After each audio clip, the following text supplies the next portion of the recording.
5 Elizabeth Olsen films that are underappreciated. Elizabeth Olsen, aka Wanda from the Marvel Cinematic Universe, has a number of underappreciated movies that fans can add to their movie watch list. Elizabeth Olsen, born in 1989, is one of her generation's most well-known and successful actresses. Elizabeth Olsen followed in the footsteps of her older sisters, Mary-Kate and Ashley, but unlike the Olsen twins, she continued to act as an adult. She rose to prominence after being cast as Wanda Maximoff, aka Scarlet Witch, in the MCU, and she became even more prominent as the first MCU character to get her own Disney Plus show. Elizabeth Olsen is currently reprising her role as Scarlet Witch in Doctor Strange in the Multiverse of Madness, but she has a long list of other films to her credit, some of which are underappreciated and deserve to be seen more often. Number 5 Martha Macy, May Marlene, 2011. One of Elizabeth Olsen's first major feature films was this psychological drama. Olsen played the difficult part of a young woman Martha who escapes from a cult and has to find a way how to return to a normal life. But even though her sister Lucy and Lucy's husband Ted are helping her, this task might prove too much for Martha. The movie combines both events happening in the present time and relevant flashbacks, which allows the audience to get to know Martha well as other characters too. Despite her young age, Elizabeth Olsen gave an excellent performance in the demanding role, and it's easy to sympathize with Martha and become invested in her destiny. Martha Macy, May Marlene has a strong cast overall, though, also starring well-known names such as Sarah Paulson and Hugh Dancy. What makes Olsen's performance even more impressive is that she was cast as Martha only 2 weeks before the filming started, and as such, she didn't have that much time to prepare for the role. Number 4 Liberal Arts, 2012. When actors turn to directing and play a leading part in their movie as well, it doesn't always turn out great. Fortunately, Liberal Arts is one of the movies in which the combo work. Josh Radnor, best known from the sitcom How I Met Your Mother, both directs the movie and stars as a Professor Jesse who falls in love with a younger student Zibby, played by Elizabeth Olsen. While not every plot twist manages to surprise the audience, the actors deliver solid performances, and the movie has both fun and romantic moments. It's not as overly optimistic as other romantic comedies, though, as it points out that sometimes relationship can be problematic, for example when there's a bigger age gap between the couple, which there is between Jesse and Zibby.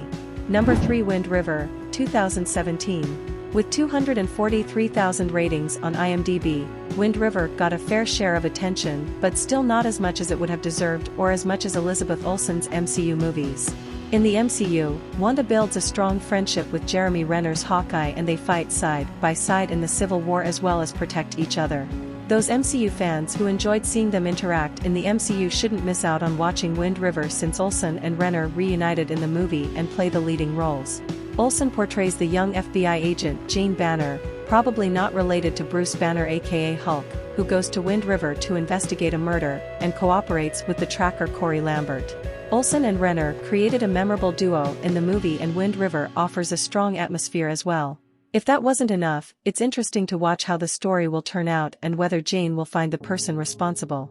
An interesting fact about the movie is that it was inspired by real events, which makes it even more chilling, both figuratively and literally, since it takes place in winter. Number 2 Ingrid Goes West, 2017. 2017 was a good year for Elizabeth Olsen and also for all her fans who enjoy seeing her in roles not related to the MCU because since then, Olsen has been focused on playing Wanda Maximoff. However, in this comedy film, her character is very different from Wanda. Olsen plays Taylor, a social media influencer with her own stalker Ingrid, Aubrey Plaza. Things become complicated when Aubrey moves to Los Angeles in order to befriend Taylor. On the one hand, the story is at times disturbing, given that stalking is no laughing matter. Ingrid Goes West, on the other hand, has more than one funny moment, so while the film can make the audience think about Ingrid's actions, it can also make the audience laugh. Aubrey Plaza shines as the lead, and Elizabeth Olsen shines as the arrogant influencer who lives more on social media than in real life. Number 1 Kodachrome, 2017. Regardless of what genre she appears in, Elizabeth Olsen can be relied on to give a solid performance.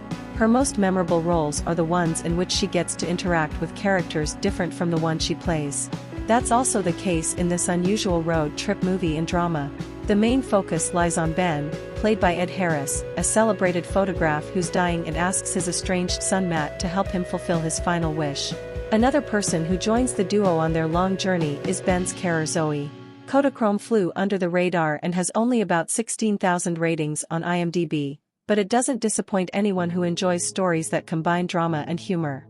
Ben isn't very sympathetic, at least in the beginning, but that doesn't mean it's not interesting to see how his story will develop.